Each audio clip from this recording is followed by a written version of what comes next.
Have you ever paused long enough to truly feel the world around you? This summer, I did exactly that, and it changed my life in ways I never imagined. In this fast-paced world, we're always chasing more goals, more achievement, more things. But how often do we pause and appreciate what we already have, or reflect on moments that pass us by without truly embracing them? I decided to change that, and as they say, every change starts with yourself. So here's my story, 7 life lessons I learned over these months and how I plan to carry them with me into 2025. So I know it's a golden autumn by now in most of the world, but let's come back to the recent summer. This chapter of mine was such a transformative time for me. First and foremost, I want to say that my husband and I spent our summer on a beautiful island called Gotland, that's in Sweden. It's not far from where we are originally from,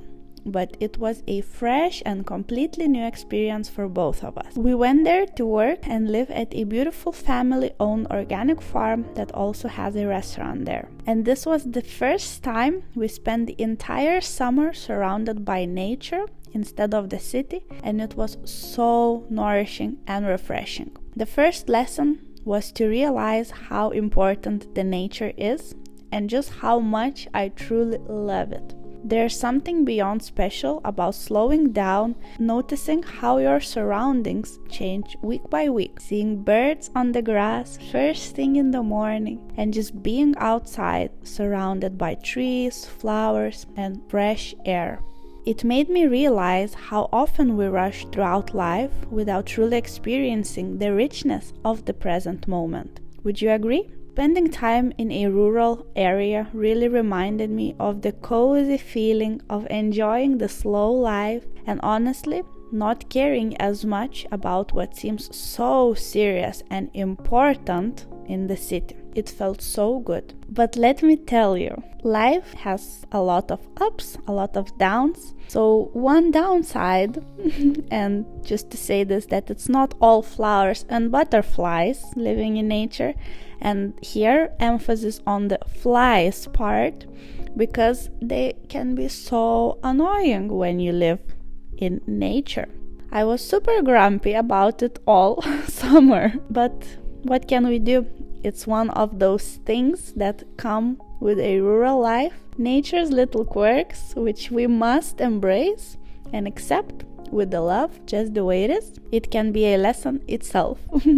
Another big realization that made me stop and think was truly accepting my interest, which is caring for animals. Since I was little, I loved anything inspired with them. I slept with 20 animal plushies every night, but when I grew older, I thought it's just the simple preference, not something that truly lives in my heart. But this summer, I understood that it might be more than this. I truly noticed how much I deeply care about their well-being, and that it might be one of the purposes of why I'm here on this earth. So I slowed down, listened to myself, and was mesmerized how amazing it is to connect with wildlife in its natural habitat and share this home together with them. This deepened even more because during the summer I took an online course about animal welfare, and it truly opened my eyes.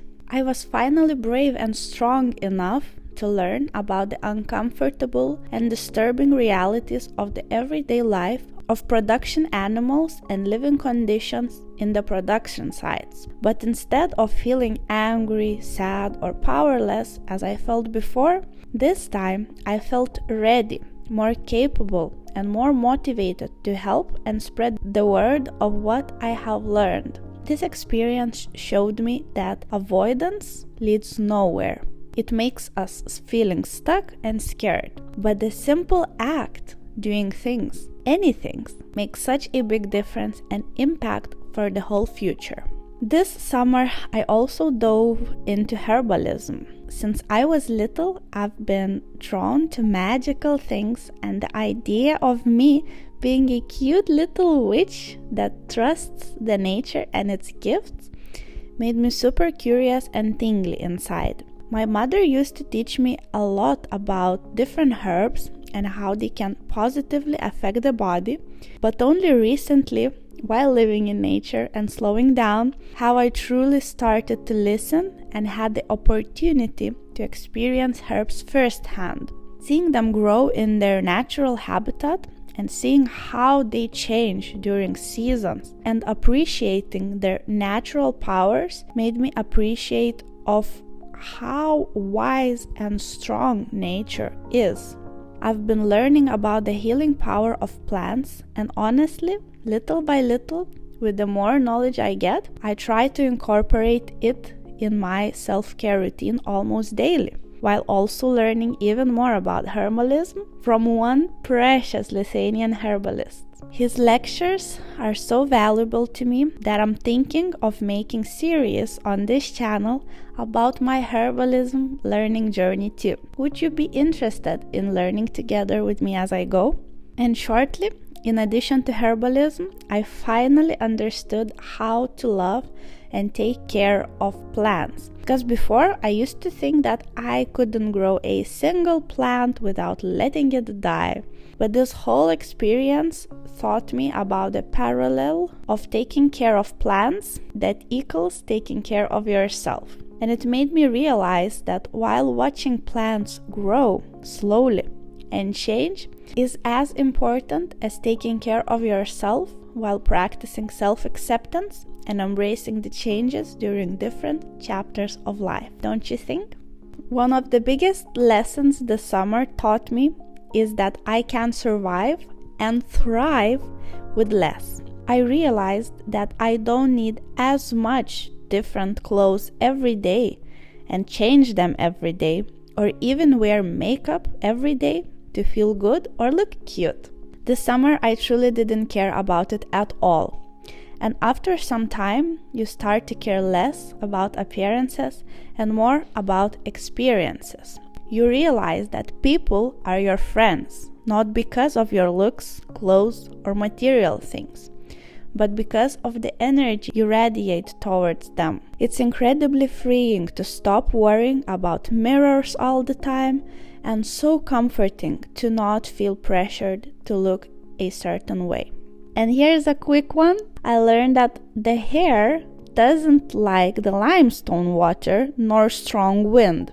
So Gotland is known as an island of limestone and wind, and my hair did not appreciate it at all. It dried out so much for the first time in my life, so now I'm doing damage control. So the small fun tip, if you're going somewhere with hard water or lots of wind, please take moisturizing products for your hair to help it thrive. Another lesson that the summer of 2024 made me learn was about curiosity in two different ways. The first one was realizing the magic of slow early mornings. There's a quiet calm that makes you feel like the world has stopped for a second.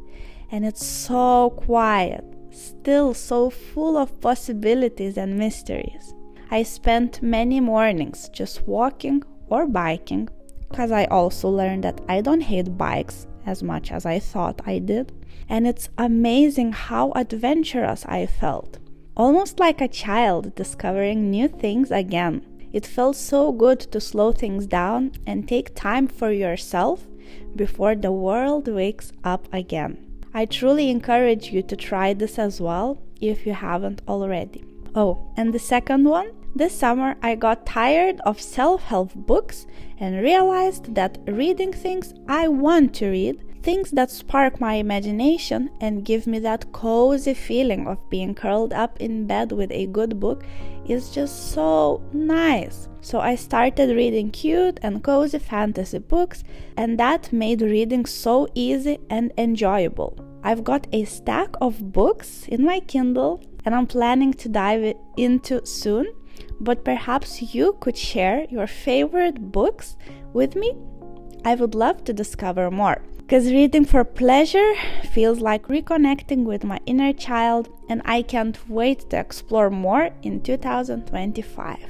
And the final thing I want to reflect on is that being in different country, away from friends and family, made me realize that it's the people who create the memories of a place. You remember the feelings, the smiles, the jokes you share with those around you. People is the thing that creates and makes memories the most. Since realizing that, I've been trying to be more mindful and grateful for those who help create my experiences, to be more accepting, open to the world and people, and more relaxed as well. And being outside my home country for the very first time helped me develop a newfound respect for it. For the first time in my life, I didn't cry on a plane back, and I slowly starting to see more of its beauty and uniqueness. Before, I only focused on the negative things and how they impacted my life, my mood. But now, a tiny glimpse of a new tiny baby spark of hope has been born, so I'm hoping to nurture it more during my future travels to not scare it away. So lesson here, perhaps that time and distance really can heal way quicker the soul that feels lost. Looking back at this summer and its lessons, it's clear how important it is to stop and reflect. As we move into New Year 2025, I want to carry these lessons with me, to slow down, take a second before jumping to the next thing, and truly appreciate the moments that might otherwise slip away from us. And with that, I'm beyond excited to share that by the time this video goes live, we'll be off on a new adventure to Southeast Asia, escaping the cold winter and diving into the beauty of these incredible places.